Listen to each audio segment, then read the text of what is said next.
Hi, we're here to talk about a one-on-one technology initiative. I'm Bonnie Avalos, and I have Megan Russo here with me, and Megan Sargent also worked on this project with us. So, before we start, we wanted to talk a little bit about what one-on-one technology initiative is, so we have a definition. So, according to the Glossary of Education Reform, the term one-to-one is a program that provides all students in a school district or state with their own laptop, netbook, tablet, computer, or other mobile computing devices. So one-to-one refers to one computer for every student, which would be nice if we all had that. Hello, this is Megan Russo, and I will be focusing on classroom management and education technology. My guiding question is, what are the most effective classroom management strategies for ensuring student success with one-to-one technology in the classroom? The most important classroom management strategy is to make sure students know the rules and the policies prior to checking and or using technology. Without policies and rules, students could view technology and the use of it as arbitrary, which could lead to problems as the year progresses. The expectations of students need to be clearly defined to better help them to stay on task and focus. Another important strategy is the teacher monitoring and facilitating the classroom.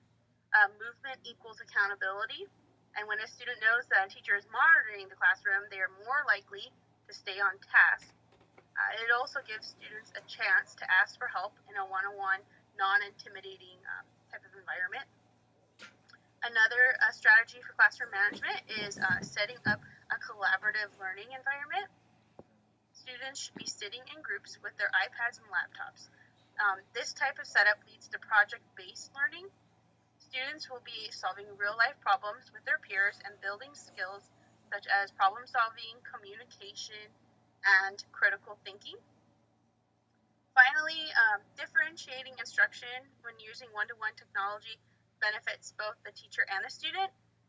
There are technology tools available to help teachers keep students engaged while matching instruction with students' instructional level. Students can be in groups based on their skills, their interests, their readiness, or by choice.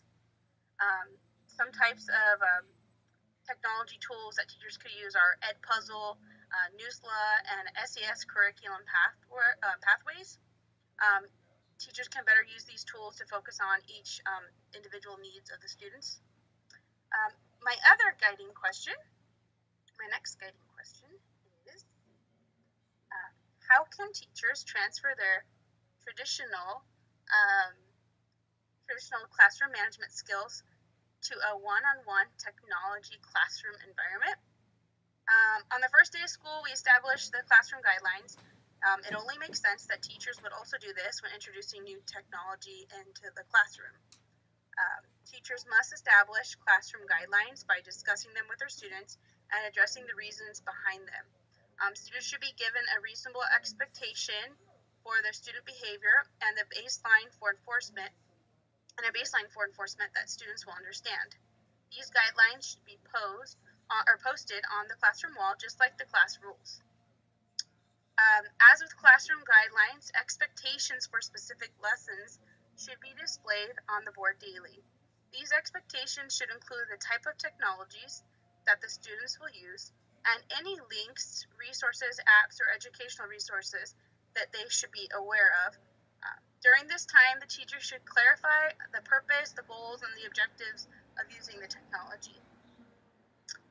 Teachers should be prepared to create consequences without disrupting student work, just like they do with any other activities. With iPads, if students are browsing something unrelated to schoolwork, the teacher could take the iPad away. The teacher could then have them use a pencil and paper to record the notes and then have them transfer it at home on their own technology or at class the next day. If students are constantly distracted by the iPads, the teacher should provide them additional work to help them stay on task. And finally, another traditional classroom management skill that can be used during technology would be to use key phrases that grab the student's attention.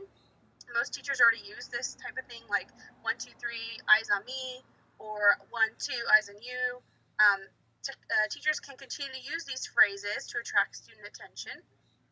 Teachers need to create phrases specifically for technology, such as close and flip your devices or a 5-minute warning. So the next guiding question we had was on teacher preparation.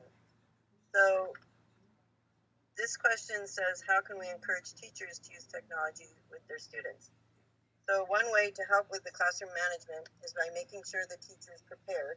So this leads to our guiding question, encouraging teachers to use technology with their students. The best way to encourage teachers to use technology is by making sure they have the professional development that they need to learn about the technology, and to also provide them with enough support so that they do not feel alone. It is important that the professional development is ongoing. Giving a 2-hour workshop on how to use the technology is not enough. This type of workshop usually gets caught up on the device itself, but it does not tell the teacher how to actually use it with the students.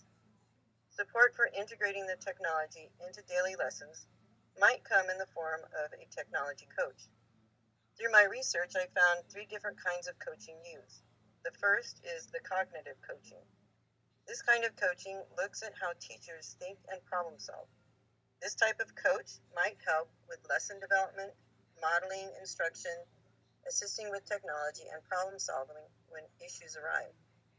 Another form of coaching is called instructional coaching. This kind of coaching not only focuses on helping teachers integrate technology, but also on classroom management, instruction, and assessment. And the last form of coaching I found was peer coaching. This type of coaching trains the teacher to help their peers integrate technology into the classroom.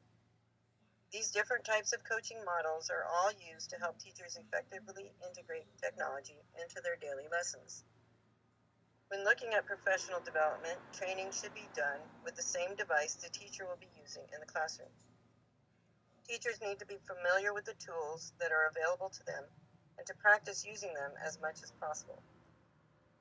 The more practice a teacher has with using technology, whether it's on an iPad, a laptop, or a desktop computer, the more comfortable and confident that teacher is going to feel with that device. This comfort and confidence will not only help the teacher, but it will also help the students to use these tools to problem solve and communicate more effectively. And this leads us to the next guiding question.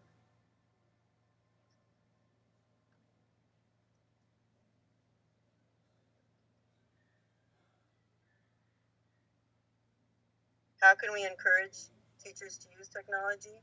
No. How can teachers use technology effectively with their students? One thing that teachers must do is change their approach to teaching. So for many years, teachers have been the center of the classroom. They instructed the students on what they believed was the most important skills they needed their students to master during the year. When using technology, teachers need to shift to a child-centered approach. In this type of classroom, technology is used in real-life learning activities that incorporate writing, research, and collaboration. The students become responsible for their learning, and the teachers are there to guide and coach the students. This type of approach allows the students to learn more about the things that they are interested in. Another concern some teachers have is that they do not have a one-to-one technology initiative in place at their site. If this kind of technology is not available, then teachers can integrate what they have.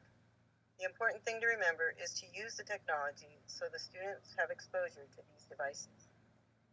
Technology is always changing, so teachers need to make sure they are up to date on the latest trends and developments. Online courses and professional development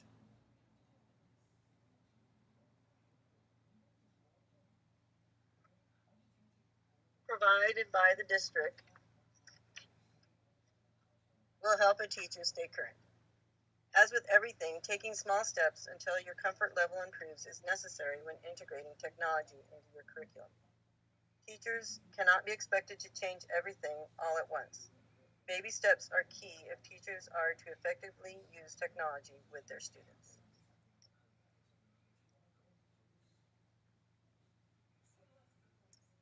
Our next area of focus is student achievement.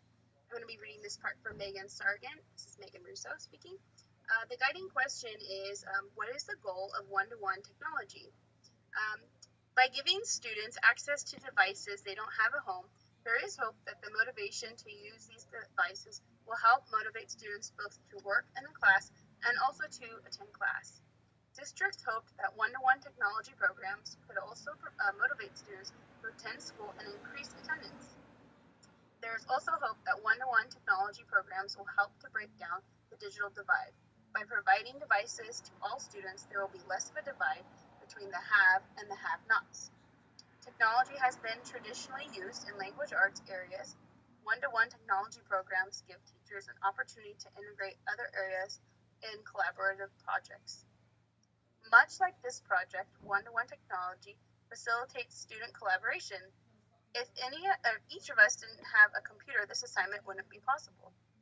With a focus on 21st century skills, equitable access means that all students become fluent with their devices.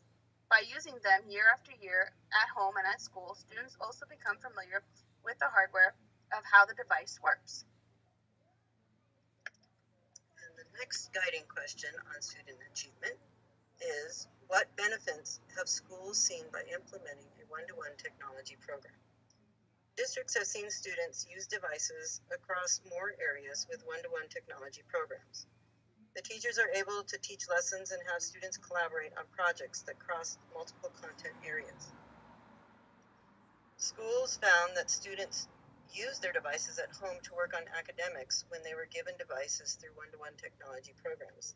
This was an increase in academic use as compared to how students use their personal devices at home. Because each student has a device they are engaged with, teachers can move about and work with small groups while all the other students are engaged in meaningful activities. Many of the apps and activities that students used, especially primary students, allowed teachers to receive immediate feedback and track their students' progress. For the math activity, for instance, teachers can see if their students are proficient and then choose the student's next activity based on the feedback the teacher received. This also allowed for easier differentiation. While all students could be using the same device, the activity that they are doing could be chosen specifically to meet their needs. And then last, students are more motivated to use their devices, and they might even opt to stay in at recess so that they could work on their projects. So that's what we have on technology one-on-one. We created this quiz, technology quiz, so you have to click on the link below to take the quiz. I hope you enjoy it. Thank you. Thank you.